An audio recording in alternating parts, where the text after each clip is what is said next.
Hello, welcome to zero news. ఏపీలో liquor స్కామ్లో అసలు పాత్రధారుల గురించి లోతైన విచారణ జరుగుతున్న విషయం తెలిసిందే. అసలు ఈ లిక్కర్ లెక్కలే మనల్ని నోళ్లు వెళ్లబెట్టిస్తాయి. కావాలంటే మీరే వినండి. 2024-25 అంటే పోయిన సంవత్సరం ఏపీకి లిక్కర్ ద్వారా వచ్చినటువంటి మొత్తం ఆదాయం 25,000 కోట్లు. To be precise 25,062 crores.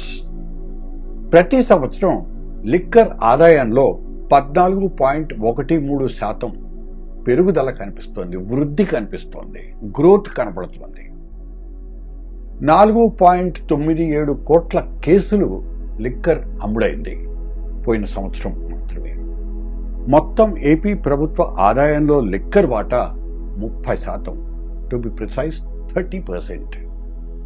మొత్తం 3,396 ప్రైవేట్ అవుట్లెట్స్ కి అప్లికేషన్ ఫీజు రూపంలో లాస్ట్ ఇయర్ ప్రభుత్వానికి వచ్చింది 1,800 కోట్లు.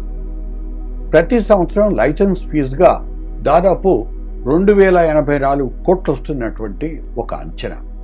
ఈ సంవత్సరం అంటే 2024-25 రెండో అర్ధభాగంలో లైసెన్సింగ్ ద్వారా వచ్చినటువంటి ఆదాయం అంచనా 20,000 కోట్ల రూపాయలు మించింది.